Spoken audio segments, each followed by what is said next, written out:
Su muerte repentina dejó al mundo atónito, un final horrible para una vida de glamour. Una princesa muerta en un oscuro túnel parisino, en un mortal accidente de tráfico. 31 de agosto de 1997. A las 12:23 de la mañana, un sedán fuera de control chocó contra este pilar. ¿Un accidente de tráfico o un asesinato planificado? ¿Qué pasó realmente aquella noche?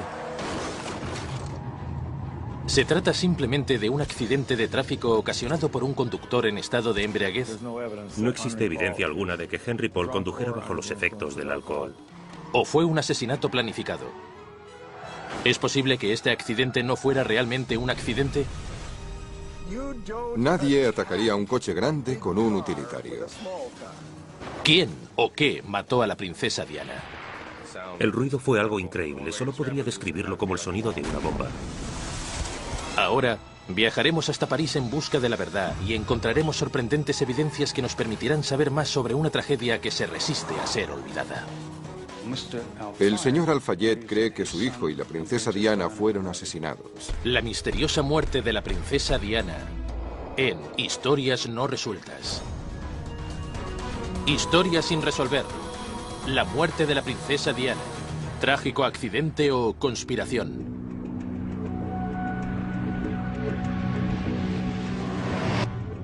La muerte de la princesa Diana sorprendió y entristeció al mundo entero. Desde el día de su boda, a lo largo de su escandaloso divorcio y durante su popular resurrección como mujer libre e independiente, el mundo la adoraba. Hasta que de pronto, en un túnel, bajo las calles de París, su vida terminó. El Mercedes sedán en el que viajaba se estrelló contra un pilar de hormigón reforzado. Diana moría junto a su novio Dodi Fayed y el conductor Henry Paul. El único sobreviviente del siniestro fue Trevor Rhys-Jones, guardaespaldas de Dodi. Él dice no recordar nada del accidente. En pocos días, los rumores de que el accidente no había sido algo fortuito empezaron a circular. Rumores que se veían avivados por las preguntas sin respuesta que rodean el accidente. ¿Qué pasó con el misterioso Fiat Uno blanco que, según la policía, hizo que el Mercedes en el que viajaba Diana perdiera el control? No ha sido posible hallar al coche ni a su conductor. ¿Pudo ese Fiat haber jugado un papel en el accidente? ¿Por qué algunos testigos escucharon una fuerte explosión justo antes del accidente? Lo que oí fue una explosión. La única manera de describirla sería como la de una bomba. ¿Pudo este accidente haber sido causado por una explosión y como consecuencia hacer que el Mercedes perdiera el control? ¿Y cuál era la verdadera condición de Henry Paul, el hombre detrás del volante esa noche? ¿Conducía realmente en estado de embriaguez tal y como declaró la policía? ¿Y a qué velocidad iba el Mercedes cuando se estrelló?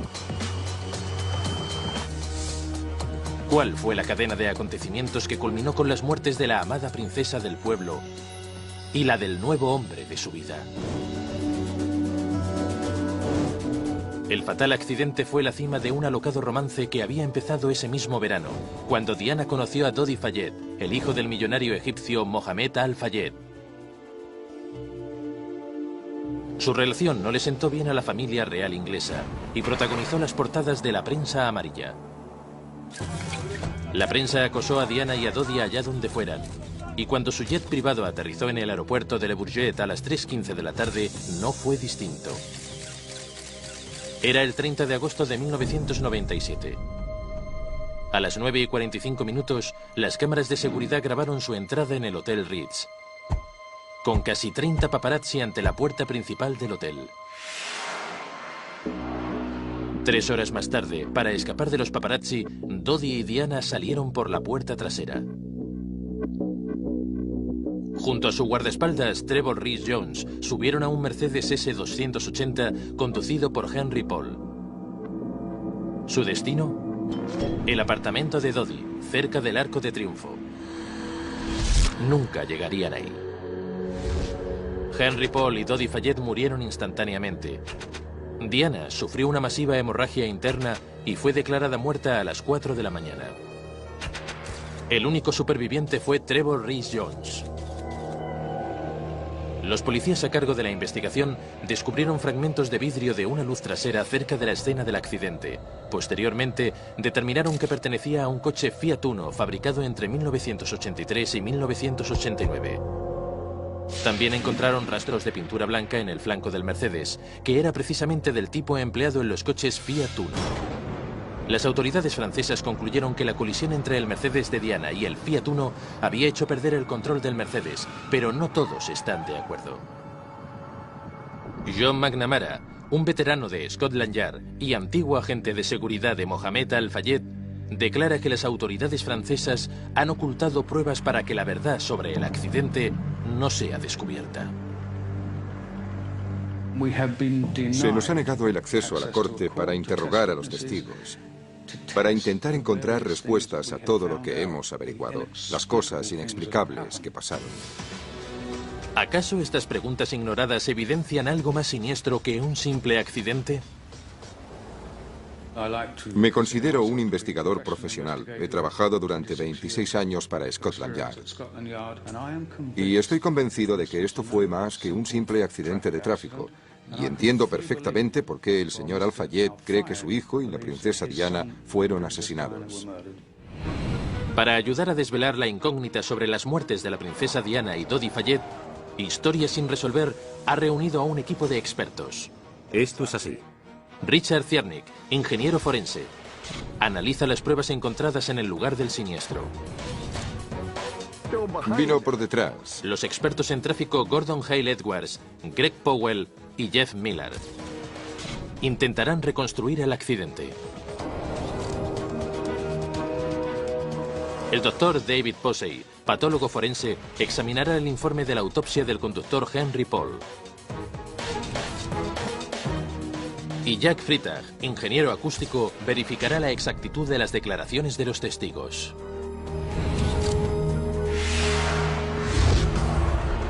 Empezamos nuestra investigación con una pregunta sencilla.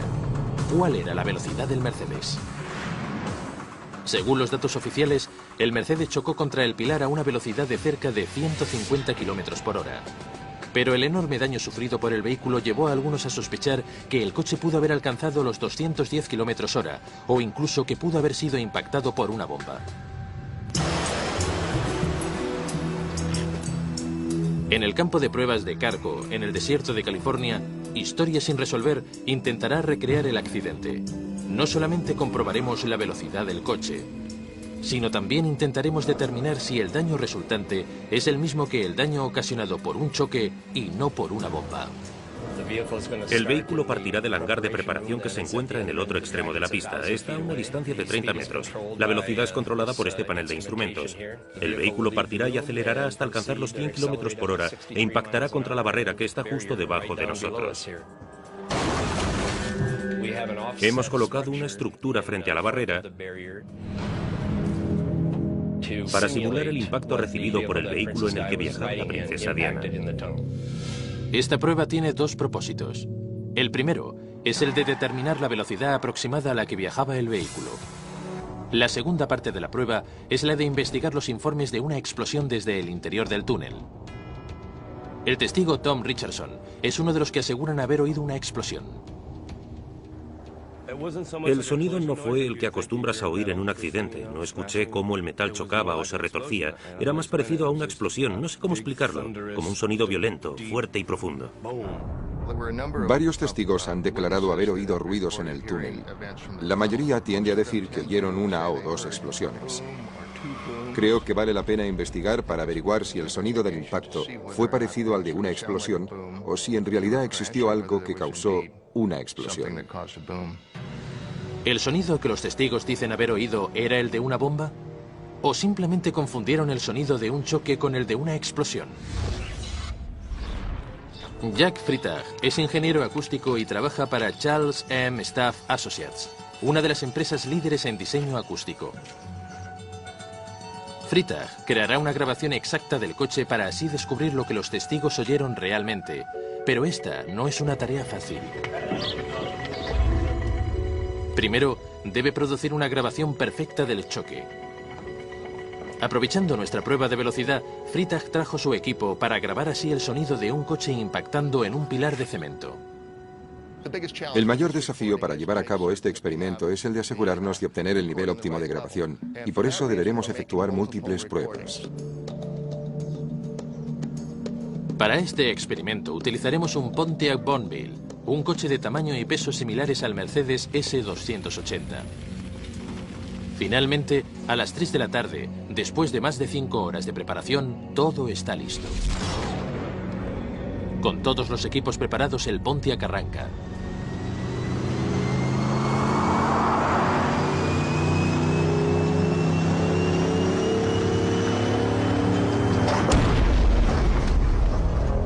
Como resultado, el coche queda totalmente destruido. Es notable ver cómo el daño recibido y la posición final del coche son casi idénticos a los del Mercedes en el que viajaba la princesa Diana. El lado del conductor está completamente aplastado, y para cualquier pasajero en la parte de atrás sin cinturón de seguridad, el accidente habría sido fatal. Es muy probable que el coche de Diana fuese a 150 km por hora cuando impactó contra el pilar del túnel. Además, el daño es comparable al de un accidente de tráfico común y no al de una bomba, pero esta prueba no explica cómo o por qué ocurrió el accidente.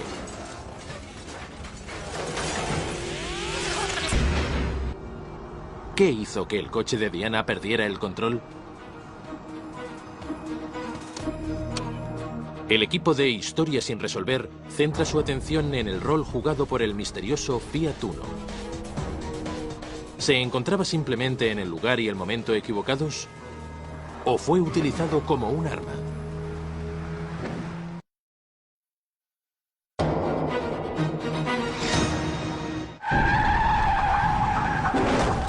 ¿Qué fue lo que pasó en ese túnel de París la noche del 31 de agosto de 1997? Una princesa murió y todo el mundo lloró su pérdida. ¿Pero fue realmente un accidente o un asesinato? ¿Qué fue lo que pasó exactamente esa noche?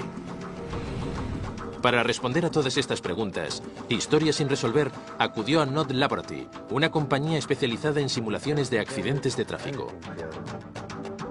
Basándose en nuestros resultados y en las pruebas forenses encontradas en el lugar de los hechos, el laboratorio Knot construyó una recreación digital del accidente. Esta es la versión oficial, lo que la policía dice que pasó aquella noche. Lo que intentaremos demostrar a través de esta simulación es precisamente qué le ocurrió a ese coche y a qué velocidad iba cuando se produjo el accidente. Una vez tengamos la reproducción animada del accidente, entenderemos de una manera más realista qué fue lo que pasó esa noche del 31 de agosto. Las dimensiones precisas del túnel son reproducidas en un ordenador de última generación, así como detalles tales como la longitud de las marcas de los neumáticos, la distancia entre la colisión inicial y el choque fatal y la velocidad estimada de ambos vehículos. Tras un mes de incansable trabajo, la simulación ha sido completada. El Mercedes entra en el túnel a más de 150 km por hora. Intenta esquivar al Fiat Uno, pero le da un pequeño golpe al pasar. Henry Paul intenta corregir el rumbo, pero esta vez es demasiado tarde. Choca contra el pilar a una velocidad de 120 km por hora. Esta es la versión oficial de los hechos, en la que el choque no es más que un trágico accidente. Basándome en las pruebas físicas y en la reconstrucción del accidente, lo que puedo decir es que el conductor cometió un error. Se acercó al vehículo a demasiada velocidad. Pero, ¿podemos acaso estar seguros de que esta reconstrucción por ordenador nos cuenta toda la historia? Hasta el día de hoy, los investigadores han sido incapaces de localizar este segundo coche o de determinar la identidad de su conductor. John McNamara cree que el conductor del Fiat Uno hizo que el Mercedes perdiera el control deliberadamente. Esa noche un Mercedes dio una vuelta de 180 grados tras haber impactado contra el pilar número 13 y el Fiat Uno quedó intacto. Eso sugiere que en su interior había un piloto profesional. ¿Era el Fiat Uno parte de una conspiración asesina? ¿Había un piloto asesino a bordo de ese coche o no fue más que un trágico accidente? Preguntamos a nuestros expertos en tráfico acerca de la teoría según la cual el Fiat pudo haber desviado al Mercedes deliberadamente. Nos contestaron que es muy difícil que un coche expulse a otro del camino o fuera de su carril, incluso cuando ambos coches son de un tamaño y peso parecido. Para tener éxito, el coche atacante debería chocar desde atrás y no desde delante. Cuando el coche atacado es más grande, la tarea se vuelve aún más difícil. No se puede atacar a un coche grande con un utilitario. Para atacar a un coche grande necesitas un camión. El Fiat Uno habría sido una pésima elección porque tiene menos de la mitad del tamaño del Mercedes. Era muy difícil plantearse un ataque en la entrada de ese túnel. La posición no es la perfecta. Teóricamente es una buena idea, pero la posibilidad de atrapar al coche en el momento oportuno y provocar una colisión letal contra los pilares es muy difícil. En ese caso, ¿por qué no hay señales de que el Fiat haya cambiado de rumbo debido al choque con el Mercedes? Bueno, me gano la vida conduciendo como profesional y estoy seguro de que si existe cualquier clase de contacto entre un vehículo de ese tamaño y un vehículo más pequeño, es el último el que perderá el control. Si un coche recibiese un golpe de otro coche más grande, lo más lógico sería que el coche más pequeño perdiese el control. Y en un espacio reducido como el túnel, debería haber chocado contra algo. El que haya seguido en su carril y no haya cambiado de curso no me parece algo muy posible. Hemos visto una simulación del accidente por ordenador, pero un ordenador tiene sus límites. Necesitamos recrear el accidente utilizando coches reales a velocidades reales. Para lograr esto, Historia sin resolver se fue a la pista Irwindale. Ahí, pilotos profesionales de Safe House Security intentarán recrear el accidente. No vamos a recrear ningún choque. No buscamos un impacto frontal y directo. Lo que queremos es básicamente un pequeño roce. Para esta prueba, utilizaremos un Ford Festiva en lugar del Fiat Uno y un coche Lincoln en lugar del Mercedes S280. Si no es posible hacerlo exactamente igual, sí es posible acercarse lo más que se pueda a los hechos. Y eso se consigue con los medios de que dispongas. En cuanto a las leyes de la física, serán exactamente iguales. En ambos coches se han instalado cámaras para documentar el impacto. En la pista, las dimensiones del túnel son delimitadas con pilares. En este escenario, lo más importante y lo que hace que este experimento sea tan peligroso es la diferencia de velocidades entre los dos coches.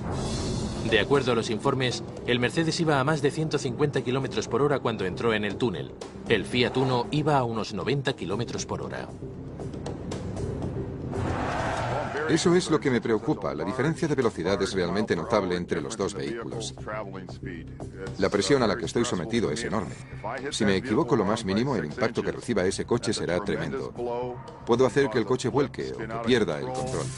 Debido al peligro, hemos añadido unas barras protectoras en el Festiva y Greg lleva equipo protector. Ahora ya podemos empezar con nuestras primeras pruebas. Intentaremos 3 o 4 veces. Está bien. Allá vamos.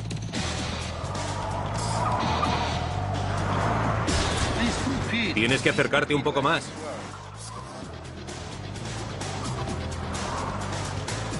Esta vez te has acercado mucho más. Muy pronto, nuestros pilotos se dan cuenta de que es muy peligroso continuar a una velocidad de 150 y 90 km por hora. Así que deciden reducir la velocidad manteniendo la diferencia entre ambos vehículos. Hay que comprometerse. No tenemos elección. Lo hacemos por razones de seguridad y por las limitaciones de la pista y los coches.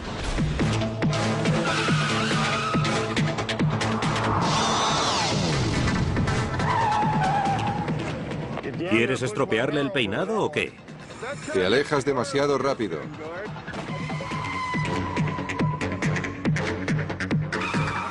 Le faltaron unos 5 centímetros, quizá 3. Estuvo muy cerca. Después de más de 50 intentos y solo 15 minutos de tiempo restante, Gordon sigue sin lograr un contacto directo con el Festiva. Pero, por fin, lo logra.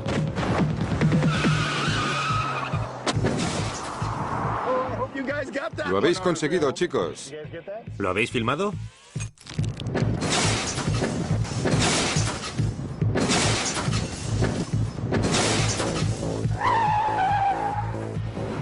Ha sido perfecto. Perfecto. Perfecto, mira esto. Es sorprendente. El daño en el Lincoln es igual al recibido por el Mercedes. ¿Habéis notado que no se movió? Se quedó en su carril. Eso es exactamente lo que creemos que hizo el Fiat Uno. A decir verdad, casi no sentí nada. ¿Crees que es posible que el conductor del Fiat no se diera cuenta Así es. del papel que jugó en el accidente? Realmente creo que el accidente le cogió por sorpresa. Él no se lo esperaba. Cuando yo recibí el impacto, el coche no se movió lo más mínimo. Siguió su camino. Sorprendente. Y podéis ver que la mancha de pintura blanca en el Mercedes está prácticamente en el mismo sitio. Quizás nuestra recreación sea fiel a la realidad. Nuestros expertos pilotos admiten que los resultados del examen les han dejado sorprendidos. Me sorprende, porque pensé que el golpe habría hecho más daño que el recibido por el coche pequeño. Pensé que un impacto así lo mandaría fuera del carril, ya fuera contra los conos o, en el caso del puente, contra la pared. Y ese no fue el caso. Lo que hemos probado aquí demuestra que es posible que se trate de un simple accidente. No habría chocado contra la pared, como sospechábamos desde el principio. Podría haberse mantenido en su carril y salir del túnel con un daño mínimo en la parte de atrás. Es sorprendente que un impacto así no lo haya desviado. Tienes razón. Nunca creí que un coche tan grande pudiera golpear a otro más pequeño sin lanzarlo fuera de su carril, y que a la vez este siguiera conduciendo sin salirse de la calzada en un tramo de tan solo 3,5 metros de anchura. Pero acabamos de comprobar que sí es posible. Nuestro experimento ha demostrado que la colisión entre el Fiat Uno y el Mercedes pudo haber sido simplemente un accidente. El conductor del Fiat Uno pudo haber mantenido el control tras ser impactado por un coche mucho más grande. Pero quizás el mayor misterio de todo sea el papel que jugó el Fiat Uno y la identidad del conductor. ¿Se trataba solamente de un conductor inocente que pasaba por ahí? No me cabe la menor duda de que el piloto del Fiat Uno observó cómo el Mercedes chocaba contra el pilar número 13 del túnel y cómo salía despedido hasta llegar a su posición final. Y su respuesta fue simplemente la de hacerse a la izquierda, adelantar al Mercedes y seguir su camino. De esto no me cabe la menor duda. Pero si el Fiat Uno no tuvo nada que ver con el accidente, ¿por qué el piloto no se detuvo para ayudar? ¿Y por qué nunca ha declarado aquello que vio? Esta persona podría tener la clave del misterio de lo que pasó aquella noche, pero las autoridades francesas no han sido capaces de identificar al piloto, y un hombre, que podría haber sido identificado como tal, murió 3 años después bajo extrañas circunstancias. ¿Y qué hay de las declaraciones de testigos que aseguran haber oído una explosión poco antes del impacto? El equipo de Historias sin resolver irá a la escena del accidente para investigar la teoría de que todo pudo haber sido causado por una bomba.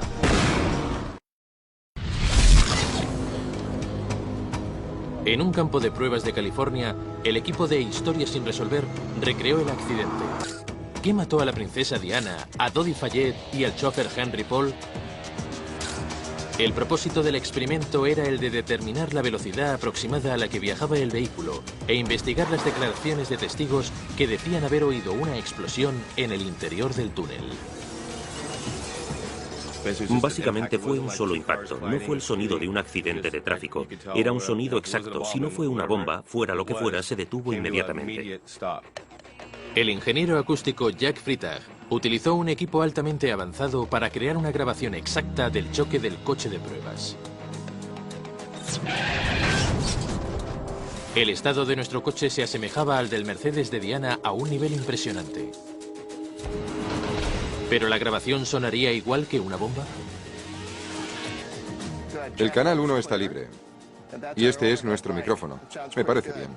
El impacto es extremadamente ruidoso, aproximadamente 100 decibelios a 3.000 metros. Un coche chocando contra un pilar puede sonar como una explosión en un ambiente con eco. Lo que intentamos determinar es si el sonido del túnel que sonó como una explosión se debía necesariamente a una explosión de alguna clase o si pudo haber sido, por el contrario, el impacto y el efecto producido por el eco del túnel, que eclipsó los sonidos de alta frecuencia y lo hizo sonar como una explosión. Pero esta grabación de campo no sirve de nada si no tenemos en cuenta el lugar exacto donde ocurrió el accidente. El equipo de Historias sin resolver se desplazará hasta Francia para repetir el experimento en el mismo lugar donde se produjo el fatal accidente, el Puente del Alma. Para intentar reproducir los sonidos del accidente de una manera fidedigna, nuestro equipo logró que cerraran el túnel durante 6 horas. Esta es la primera vez que un equipo de investigación lleva a cabo un experimento en el mismo lugar de los hechos. Jack, ya tenemos todas las medidas. Vamos a recrear el choque con el Fiat Uno aquí y después el choque del Mercedes contra el pilar de allí abajo. ¿Qué es lo que nos hace falta? Hay que conectarlo todo y ya podremos empezar. Jack Freitag ha traído las grabaciones obtenidas en las 2 pruebas llevadas a cabo en California. Pero pronto nos vimos enfrentados a un problema. ¿Cómo reproducir el sonido de los impactos al nivel de decibelios que tenía el túnel esa noche? Cada problema tiene una solución. Historias sin resolver localizó a los miembros de un club de tuning para utilizar los potentes equipos de audio de sus coches y así recrear el ambiente del túnel. Estos sistemas de sonido de alta potencia llegan a producir hasta 110 decibelios a 150 metros. Freitag utilizará estos 2 coches para reproducir esos sonidos en el interior del túnel. Uno se encuentra situado cerca de la entrada, donde supuestamente el Mercedes golpeó al Fiat Uno. El otro se situará en el pilar número 13, contra el cual el Mercedes se estrelló. Con ambos coches en posición, la grabación original es reproducida a través de estos potentes altavoces. El nivel de sonido es de 110 decibelios, el equivalente a un Boeing 737 despegando desde una distancia de 18 kilómetros. Ahora, Jack se situará justo fuera del túnel, en el extremo oriental, por donde entró el Mercedes. Ahí, volverá a grabar el sonido del choque junto a todas las propiedades acústicas del túnel. Esto debería reproducir exactamente los sonidos que los testigos oyeron esa noche. Vamos. Está bien. Adelante, vamos.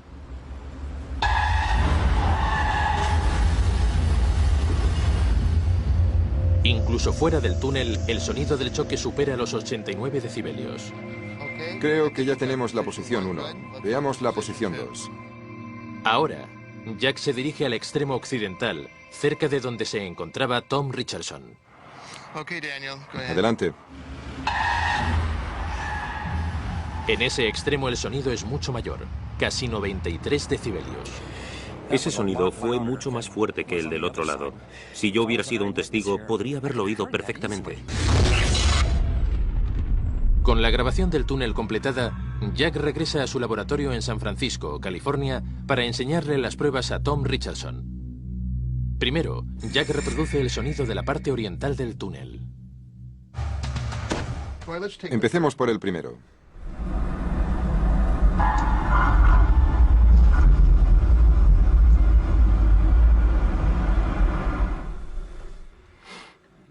Bueno, este no me ha sonado muy familiar. De hecho, esa noche el tráfico era muy intenso. Lo que yo oí fue una explosión, pero no sé muy bien si fue a consecuencia del impacto del coche contra el pilar. El sonido en sí fue increíble, y la única manera que podría describirlo es el de una bomba. A continuación, Freitag reproduce el sonido del accidente tal y como fue grabado en el extremo occidental del túnel en el que se encontraba Richardson en el momento del accidente. Ahora te pondremos el otro sonido y veremos si se acerca un poco más a lo que recuerdas.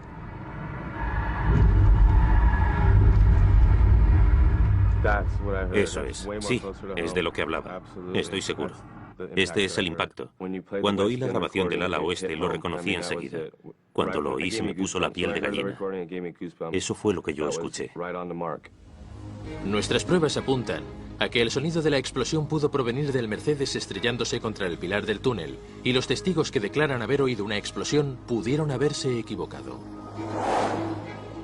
Esperaba que esto funcionara, pero no que saliera tan bien. Él estaba completamente seguro de haber oído ese sonido. Creo que hemos demostrado perfectamente que el choque por sí solo produjo esos sonidos y que fue amplificado por la acústica del túnel. No fue debido a una explosión de ningún tipo. Pero, ¿qué fue lo que ocasionó que el coche de Diana perdiera el control? Si no había una bomba, entonces, ¿qué pasó? Los investigadores de la policía culpan al chofer de Toddy, Henry Paul, basándose en el nivel de alcohol extremadamente alto encontrado en su sangre. Sin embargo, nuestra investigación demostrará que no estaba tan ebrio como indican las fuentes oficiales.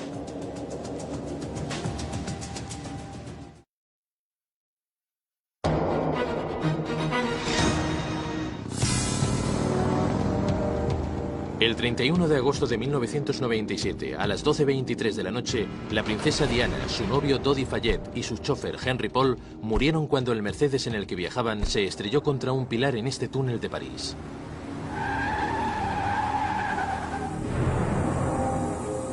El mundo entero no daba crédito a la súbita muerte de la exesposa del príncipe Carlos. Pocos días después, surgieron los rumores de que la tragedia no había sido un accidente. Algunos investigadores empezaron a sospechar de que la princesa Diana y Dodi Fayette, hijo de uno de los hombres más ricos de Inglaterra, habían sido asesinados. ¿Fue la muerte de la princesa Diana un trágico accidente de tráfico o un asesinato?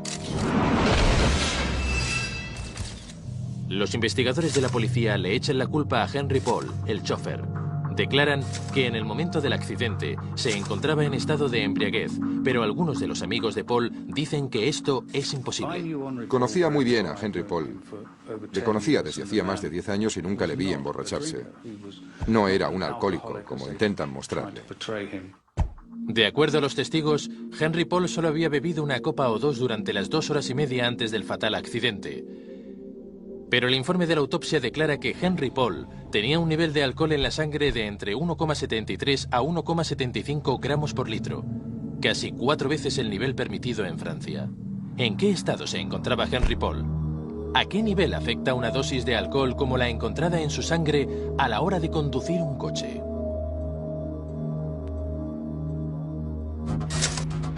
Para responder a todas estas preguntas, nuestro equipo acudió al simulador de conducción nacional de la Universidad de Iowa para llevar a cabo un experimento con Daniel Martínez.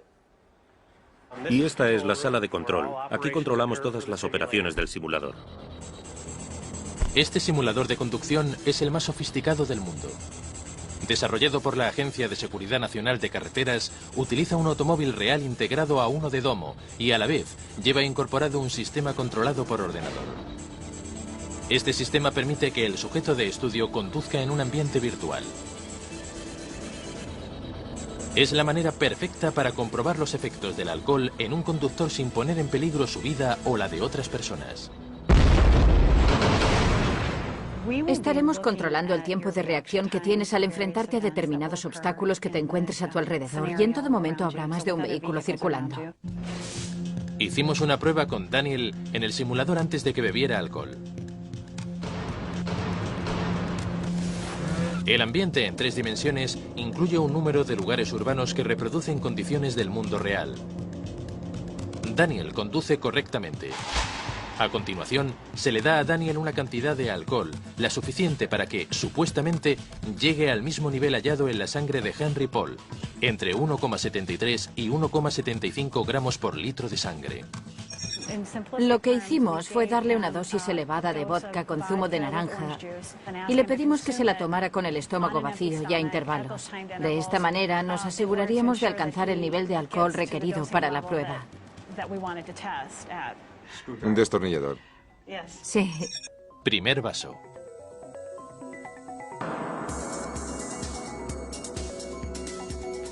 ¿Cómo te sientes después del primer vaso? Me siento bien. Segundo vaso, tercer vaso, cuarto vaso. Ahora ya siento los efectos del alcohol. De acuerdo a la doctora Watson, un alto contenido de alcohol en la sangre tiene el mismo efecto en todas las personas, no importa si se está acostumbrado a beber o no. Generalmente llega un momento en que uno sería incapaz de conducir, ya seas un bebedor ocasional o no. La única diferencia que podríamos encontrar es que si uno está acostumbrado a beber, para llegar al mismo nivel de alcohol en la sangre tenga que consumir más. Aún así, el efecto del alcohol es el mismo en ambos casos. No te duermas. ¿No te puedes dormir? Está bien. Al cabo de 2 horas y media y de 11 copas de alcohol, Daniel alcanza el mismo nivel de alcohol hallado en la autopsia de Henry Paul. Vale. Quiero que te bebas esto. Estoy relajado. En este momento está sintiendo los efectos del alcohol. Estoy mareado. Daniel está muy mareado. Ven aquí, amigo. Por fin ha llegado la hora de coger el coche. Daniel es llevado al simulador. Un miembro del equipo le acompaña por si hay algún contratiempo.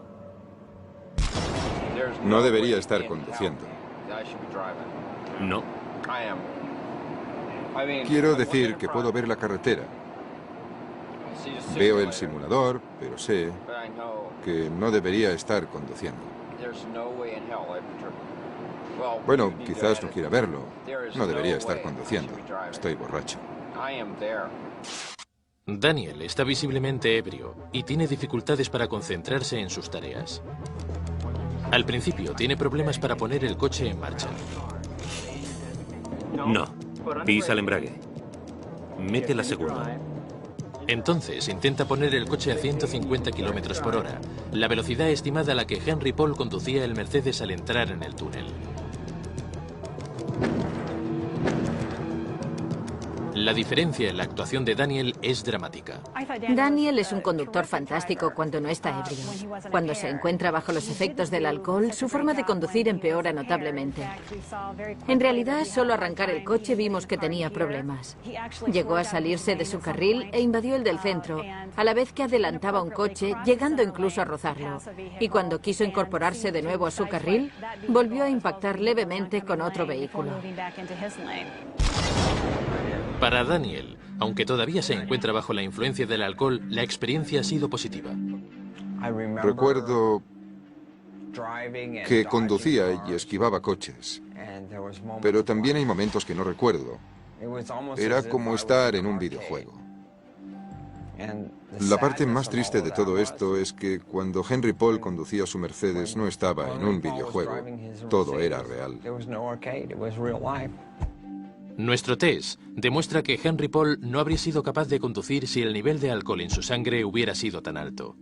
Pero esta prueba no demuestra si Henry Paul estaba en estado de embriaguez en el momento del accidente.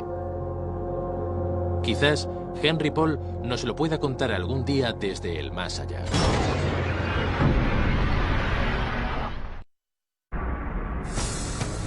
Estas son las últimas imágenes que se conocen de la princesa Diana, Dodi Fayette, Henry Paul y Trevor Rees-Jones, captadas por las cámaras de seguridad en el momento de abandonar el Hotel Ritz. En los vídeos obtenidos por las cámaras de seguridad, Henry Paul no parece estar borracho, pero el informe oficial de la policía concluyó que en ese momento se encontraba ebrio. ¿Existe alguna manera de esclarecer esta contradicción? Quizás la respuesta yazca en la autopsia de Henry Paul. Le pedimos al patólogo forense Dr. David Posey que reevaluara el sumario de estos informes. El médico forense observó que Henry Paul tenía un nivel de alcohol realmente alto y, sin embargo, no había indicación alguna de que fuera un bebedor habitual.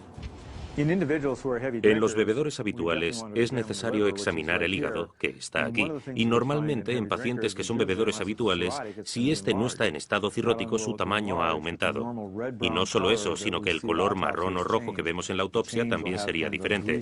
El color debería ser de un tono amarillento grasoso, sino de un color entre amarillo y naranja. Estas son en definitiva las señales que buscamos para determinar si una persona acostumbra a beber.